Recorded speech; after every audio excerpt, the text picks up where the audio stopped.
What is the emotional cycle of change, right? Now, whenever we start something, whether it's a business or a YouTube channel or a new strategy, right? We always have uninformed optimism. So because we don't know much about that new thing that we are doing yet, we know about the potential upsides, but we don't know about the guaranteed downsides, right? So let's say that you want to start running ads and you never did it and you are right now making content and it's going well. And you think, oh, like it would be so good. You literally just spend money and on the other side of it, you make profit. It's so predictable. I don't have to make content and be in front of the, counter hamster all the way, and I can all the time, I can just record, I can just run ads, find winners, put some money behind them, make my money make me money, right? Make money work for me. I don't want to be the one showing up and doing the work. It's like, what is that? My money should be working for me, right? So we think about all of these positive things. But then let's say you go and watch a course about Facebook ads or YouTube ads or either AI ads, right? ChatGPT is gonna have ads soon, or at least that's what it was announced. Maybe when you watch this, it's already live or they canceled it, I don't know. But whenever you learn about new ads, you think, oh, so I need to come up with creatives. Oh, I need to have headlines. Oh, most of the ads aren't profitable, so I need to learn how to make a lot of creative. Oh my God, it takes a lot of time. Oh, I'm not even profitable the first month or two, or maybe 3 months. Oh my God, it actually takes money, and I see how my bank account keeps going down and I'm not seeing the returns yet. Is this gonna work? And you see all of the downsides of it, right? And that's when the informed pessimism comes, right? And that's when you think, oh, now I'm aware of these problems that I didn't know exist, right? And then if you keep going, then you hit the value of despair, which is ads never work. I can't make it work for me. I'm not an ads person. Like, it doesn't work for my industry, etc., right? It was easier in 10 years ago. Nowadays, you can't already do it, right? The CPMs are too high, whatever. And then what happens? People quit and they repeat phases 1 to 3 with something new. Okay, ads don't work. Number 1, I'm going to start posting on LinkedIn. And they do it, and they think LinkedIn. Gary Vee said that LinkedIn has more demand than supply, right? All the influencers are talking about it. I need to go and post on LinkedIn. You go, oh my God, it's hard to post. I need to learn how to make, on LinkedIn, images are important. I need to make images for me. Oh, how? I need time to make the images. I need to get better at writing. I'm usually better at the video format. Boom, and then you're in the uninformed optimism, value of despair, quit, and then you do it the same. Now, I gave you the example with ads and LinkedIn or content examples, but this applies to anything else. It can be your niche, it can be your offer. Maybe you try to sell high ticket, and then you go and you learn all the bad things about it, and you start selling low ticket, and then you repeat, and you can't stick to anything. And because you can't stick to anything, you don't win, right? And this is a very tough lesson that I learned, but I highly recommend you that you pay attention to this. Now, what is the right thing? The right thing is to think, well, what's my goal?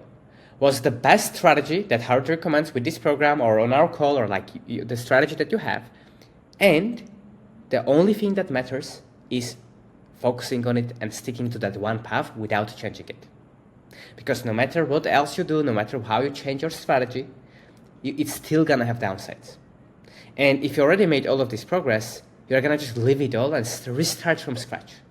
And why would you do that? Now, of course, there's times in business that you need to pivot, right? But I'm talking here about things that you know that you need to stick to, and if you stick to it, you are gonna get results. I'll give an example. Let's say you have a YouTube channel. You know that if you keep posting long-form, in-depth, educational, valuable, authentic videos, you are gonna make more money. So if you do that, you are gonna win. But when you start it and you say, oh my God, this person has this thing person, and you keep changing, it's not gonna work. So the right way to go through the emotional cycle of change is to be aware of it. And whenever you go through this, right, say, oh, I'm in the valley of despair right now. So I shouldn't restart with something else. I should start pushing through this. And if you push through it, you get to where? You get to informed optimism.